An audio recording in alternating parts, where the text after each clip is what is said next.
Today is day 64 of the year 2021, and the date is March 5th, 2021. I'm reading from the New Living Translation of the Chronological One-Year Reading Bible. Today's scripture is from the book of Numbers. Numbers chapter 19, starting at verse 1. Heading, The Water of Purification. The Lord said to Moses and Aaron, "Here is another legal requirement commanded by the Lord. Tell the people of Israel to bring you a red heifer, a perfect animal that has no defects and has never been yoked to a plow. Give it to Eleazar, the priest, and it will be taken outside the camp and slaughtered in his presence. Eleazar will take some of its blood on his finger and sprinkle it 7 times towards the front of the tabernacle. As Eleazar watches, the heifer must be burned, its hide, meat, blood, and dung.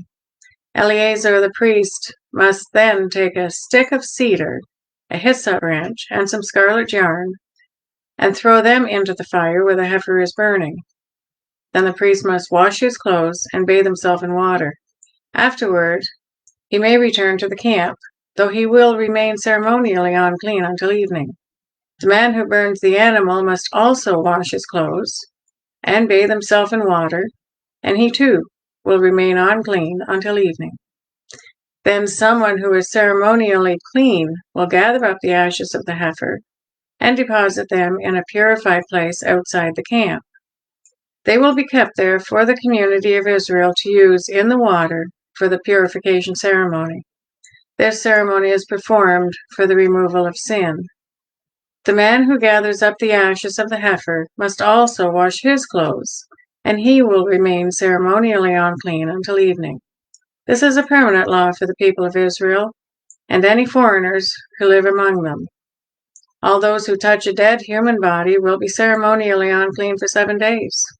They must purify themselves on the 3rd and 7th days with the water of purification. Then they will be purified. But if they do not do this on the 3rd and 7th days, they will continue to be unclean even after the 7th day. All those who touch a dead body and do not purify themselves in the proper way defile the Lord's tabernacle, and they will be cut off from the community of Israel. Since the water of purification was not sprinkled on them, their defilement continues. This is the ritual law that applies when someone dies outside a tent or inside a tent. All those who enter that tent and those who were inside when the death occurred will be ceremonially unclean for 7 days. Any open container in the tent that was not covered with a lid is also defiled. And if someone in an open field touches the corpse of someone who was killed with a sword, or who died a natural death, or if someone touches human bone or a grave, that person will be defiled for 7 days. To remove the defilement, put some of the ashes from the burnt purification offering in a jar and pour fresh water over them. Then someone who is ceremonially clean must take a hyssop branch and dip it into the water. That person must sprinkle the water on the tent, on all the furnishings in the tent, and on the people who were in the tent, also on the person who touched a human bone, or touched someone who was killed, or who died naturally, or touched a grave. On the 3rd and 7th day, the person who is ceremonially clean must sprinkle the water on those who were defiled. Then on the 7th day, the people being cleansed must wash the clothes and bathe themselves, and that evening they will be cleansed of their defilement. But those who become defiled and do not purify themselves will be cut off from the community, for they have defiled the sanctuary of the Lord. Since the water of purification has not been sprinkled on them, they remain defiled. This is a permanent law for the people. Those who sprinkle the water of purification must afterward wash their clothes, and anyone who then touches the water used for purification will remain defiled until evening. Anything and anyone that a defiled person touches will be ceremonially unclean until evening. Numbers chapter 20, starting at verse 1. Heading, Moses strikes the rock. In the 1st month of the year, the whole community of Israel arrived in the wilderness of Zin, and they camped at Kadesh. While they were there, Miriam died and was buried. There was no water for the people to drink at that place, so they rebelled against Moses and Aaron. The people blamed Moses and said, "If only we had died in the Lord's presence with our brothers.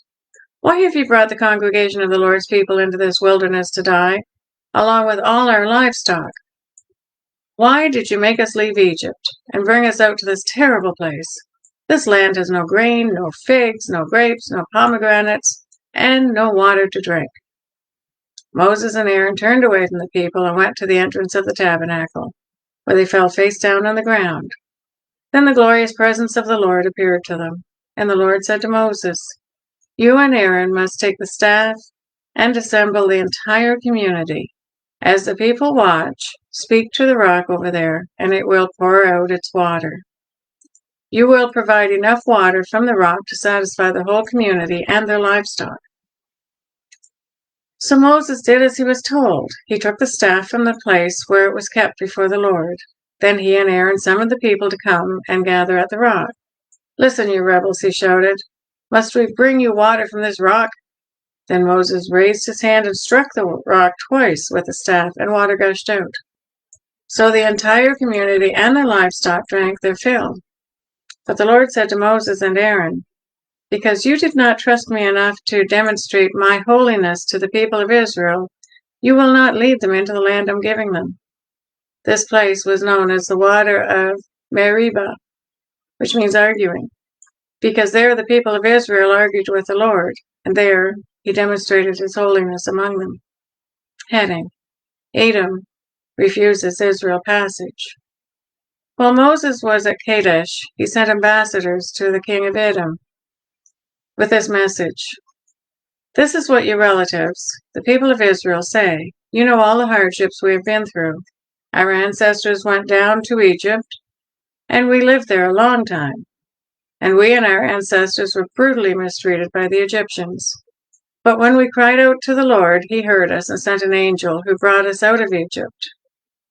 Now we are camped at Kadesh, a town on the border of your land. Please let us travel through your land. We will be careful not to go through your fields and vineyards. We won't even drink water from your wells. We will stay on the king's road and never leave it until we have passed through your territory." But the king of Edom said, "Stay out of our land, or we will meet you with an army." The Israelites answered, "We will stay on the main road. If our livestock drink your water, we will pay for it. Just let us pass through your country. That's all we ask." But the king of Edom replied, "Stay out. You are not to pass through our land." With that, he mobilized his army and marched out against them with an imposing force. Because Edom refused to allow Israel to pass through the country, Israel was forced to turn around. Heading: The death of Aaron. The whole community of Israel left Kadesh and arrived at Mount Hor. There, on the border of the land of Edom, the Lord said to Moses and Aaron, "The time has come for Aaron to join his ancestors in death.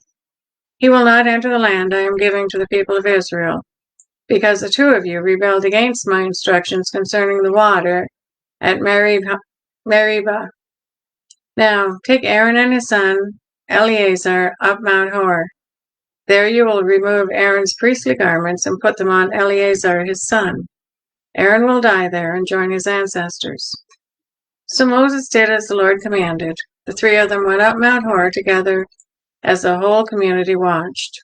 At the summit, Moses removed the priestly garments from Aaron and put them on Eleazar, Aaron's son. Then Aaron died there on top of the mountain, and Moses and Eleazar went back down. When the people realized that Aaron had died, all Israel mourned for him 30 days. Numbers chapter 21, starting at verse 1. Heading: Victory over the Canaanites. The Canaanite king of Arad, who lived in the Negev, heard that the Israelites were approaching on the road through Atharim. So he attacked the Israelites and took some of them as prisoners. Then the people of Israel made this vow to the Lord: "If you will hand these people over to us, we will completely destroy all their towns." The Lord heard the Israelites' request and gave them victory over the Canaanites. The Israelites completely destroyed them and their towns, and the place has been called Hormah ever since. Heading: The bronze snake. Then the people of Israel set out from Mount Hor, taking the road to the Red Sea, to go around the land of Edom. But the people grew impatient with a long journey, and they began to speak against God and Moses. "Why have you brought us out of Egypt to die here in this wilderness?" they complained. "There is nothing to eat here, and nothing to drink, and we hate this horrible manna." So the Lord sent poisonous snakes among the people, and many were bitten and died. Then the people came to Moses and cried out, "We have sinned against the Lord by speaking against the Lord and against you. Pray that the Lord will take away the snakes." So Moses prayed for the people. Then the Lord said to him, "Make a replica of the poisonous snake and attach it to a pole. All who are bitten will live if they simply look at it." So Moses made a snake out of bronze and attached it to the pole. Then anyone who was bitten by a snake could look at the bronze snake and be healed. Heading: Israel's journey to Moab. The Israelites traveled next to Abba and camped there. Then they went on to Ayabarm in the wilderness on the eastern border of Moab. From there they traveled to the valley of Zered Brook, and set up camp. Then they moved out and camped on the far side of the Arnon River in the wilderness adjacent to the territory of the Amorites. The Arnon is the boundary line between the Moabites and the Amorites. For this reason, the book of the Wars of the Lord speaks of the town of Wahab in the area of Sukkah and the ravines of the Arnon River, and the ravines that extend as far as the settlement of Ar on the border of Moab. From there the Israelites traveled to Beer, which is the well where the Lord said to Moses, "Assemble the people and I'll give them water." There the Israelites sang this song: "Spring up, O well, yes, sing its praises. Sing of this well, which princes dug, which great leaders hollowed out with their scepters and staffs." Then the Israelites left the wilderness and proceeded on through Madana, Nahaliel, and Bamoth. After that they went on to the valley of Moab, where Pisgah Peak overlooks the wasteland. Heading: Victory over Sihon and Og.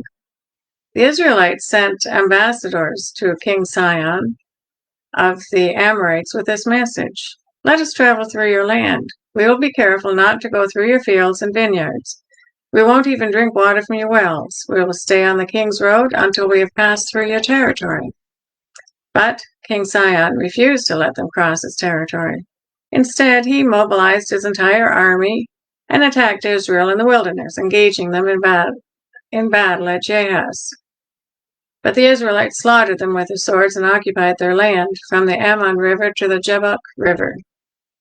They went only as far as the Ammonite border, because the boundary of the Ammonites was fortified.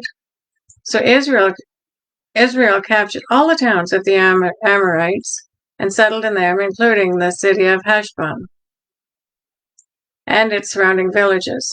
Heshbon had been the capital of King Sihon of the Amorites. He had defeated a former Moabite king and seized all his land, as far as the Arnon River. Therefore, the ancient poets write this about him: "Come to Heshbon and let it be rebuilt. Let the city of Sihon be restored." A fire flamed forth from Heshbon, a blaze from the city of Sihon. It burned the city of Ar in Moab. It destroyed the rulers of the Arnon Heights. What sorrow awaits you, O people of Moab? You are finished, O worshippers of Chemosh. Chemosh has left his sons as refugees, his daughters as captives of Sihon, the Amorite king. We have utterly destroyed them from Heshbon and Dibon. We have completely wiped them out as far away as Nophah and Medeba. So the people of Israel occupied the territory of the Amorites. After Moses sent men to explore the Jazer area, they captured all the towns in the region and drove out the Amorites who lived there. Then they turned and marched up the road to Bashan. But King Og of Bashan and all his people attacked them in Edrei. The Lord said to Moses, "Do not be afraid of him, for I have handed him over to you, along with all his people and his land. Do the same to him as you did to King Sihon of the Amorites, who ruled in Heshbon." And Israel killed King Og and his sons and all his subjects. Not a single survivor remained. Then Israel occupied their land. That is the reading for day 64. God bless each and every one of you, and may God be with you until we meet again.